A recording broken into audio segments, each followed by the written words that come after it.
Pesan mulia Sinteyong untuk pemain Liga 1. Malik Rizaldi menjadi pemain debutan yang dipanggil Timnas Indonesia pada FIFA Matchday Juni 2024 ini. Ketua Badan Tim Nasional Sumarji menjelaskan bila ada maksud mulia dari Sinteyong memanggil Malik Rizaldi. Ia sendiri menjadi debutan pada pemanggilan Timnas Indonesia kali ini. Pemain berusia 27 tahun ini merupakan pemain lokal tersubur di Liga 1 2023-2024 dengan torehan 12 gol dan juga 4 assist. Malik sendiri sudah ikut berlatih bersama Timnas Indonesia pada hari Sabtu 1 Juni kemarin. Ia pun menggantikan Yance Sayuri yang sayangnya mengalami cedera saat latihan. Menurut Sumarji, Ketua Badan Tim Nasional, pemanggilan Malik Rizaldi ke Timnas Indonesia adalah pesan tersirat Sinteyong bahwa dia mengapresiasi para pemain yang tampil baik di Liga 1.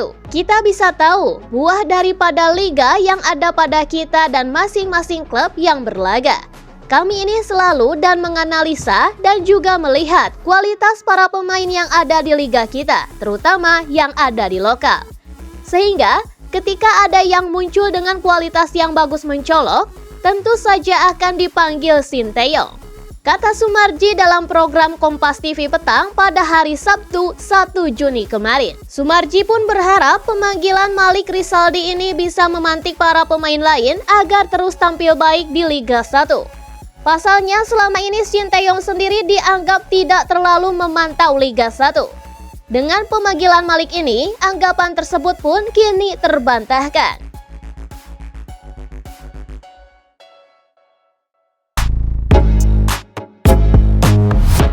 Media Inggris yakin Timnas Indonesia bekuk Tanzania. Media asal Inggris, Sportsmole, menerbitkan artikel berjudul Pratinjau Timnas Indonesia versus Tanzania, Prediksi, Berita Tim, dan Susunan Pemain, pada Jumat tanggal 31 Mei tahun 2024.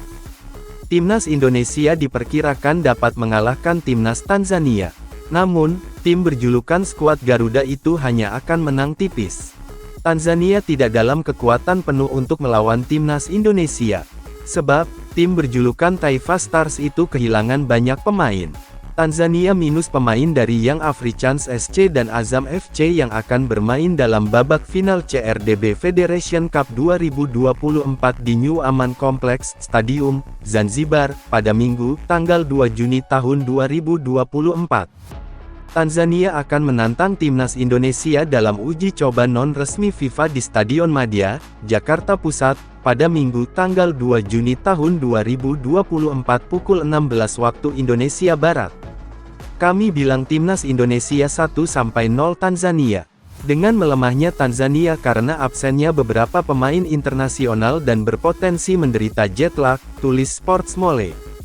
Latih tanding kontra Timnas Indonesia bakal menjadi persiapan Tanzania sebelum menghadapi Timnas Zambia dalam Grup E kualifikasi Piala Dunia 2026 zona Afrika pada tanggal 11 Juni tahun 2024. Mendapatkan hasil positif di Jakarta adalah tugas berat bagi Taifa Stars menjelang kualifikasi Piala Dunia 2026 melawan Zambia, ungkap Sportsmole. Sementara itu, Timnas Indonesia juga kemungkinan tanpa dua pemainnya yang bermain di abroad untuk meladeni perlawanan Tanzania. Keduanya adalah Jay Izes dan Justin Hubner.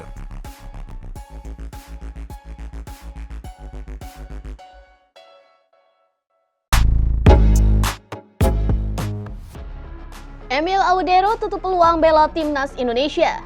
Kiper Inter Milan berdarah Indonesia, Emil Audero, akhirnya buka suara terkait peluangnya membela Timnas Indonesia.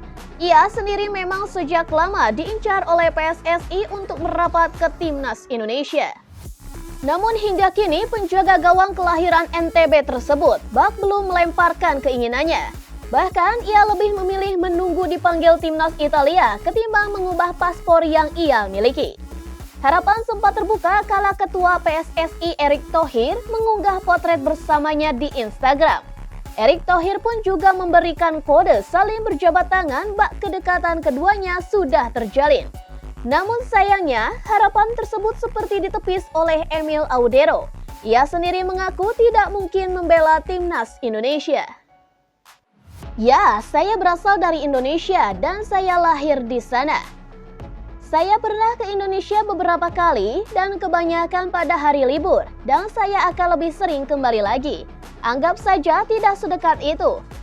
Memang benar, timnas Indonesia menginginkan saya, tapi saya hanya punya paspor Italia, jadi kemungkinan itu pun tidak ada, tegas Emil Audero. Meskipun dapat mengajukan permintaan naturalisasi, namun dirinya beranggapan tidak mendapatkan manfaat apapun jika bergabung dengan skuad Garuda. Tentu saja saya bisa mengajukan permintaan naturalisasi dan perpindahan federasi, tapi saya tidak tahu seberapa besar manfaatnya bagi saya, tegasnya. Ketua Umum PSSI Erick Thohir pun sempat sesumbar memang menginginkan Emil Audero. Namun, ia sendiri tak ingin mengemis di depan sang pemain tersebut.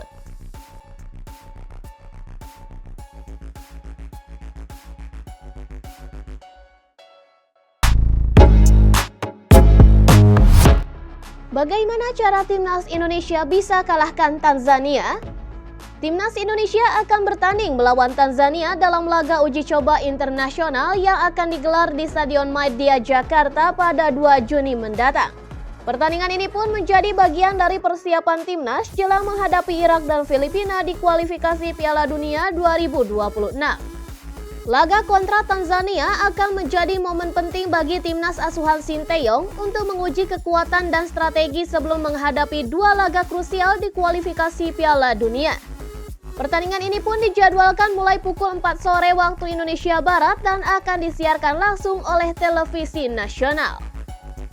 Sinteyong, pelatih timnas Indonesia, telah memilih 22 pemain untuk menghadapi Tanzania dan 2 laga kualifikasi Piala Dunia.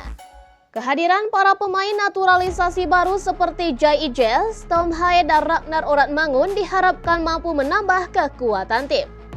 Ada 3 faktor yang diyakini dapat membantu timnas Indonesia mengatasi perlawanan Tanzania. Yang pertama, ada keuntungan karena bermain di kandang sendiri. Stadion Madia Gelora Bung Karno sudah menjadi tempat latihan rutin timnas Indonesia, sehingga para pemain familiar dengan karakter lapangan tersebut. Yang kedua, timnas Indonesia sendiri hampir tampil dengan kekuatan penuh, karena ada kehadiran Rizky Ridho, Ivar Jenner, Rafael Struijk, dan Hernando Ari yang sedang dalam performa terbaiknya. Dan ada pula kembalinya Jordi Amat dari cederanya yang semakin memperkuat skuad Garuda. Yang ketiga, motivasi tinggi para pemain untuk membawa timnas Indonesia lolos ke Piala Dunia 2026. Dukungan penuh dari para supporter akan menjadi energi tambahan bagi para pemain untuk meraih hasil maksimal di laga-laga penting ini. Sinteyong sendiri dikenal dengan skema 3 back seperti 3-4-3 atau 3-5-2. Namun saat melawan Tanzania nanti, ia mungkin akan mencoba formasi yang lebih menyerang seperti 4-2-3-1.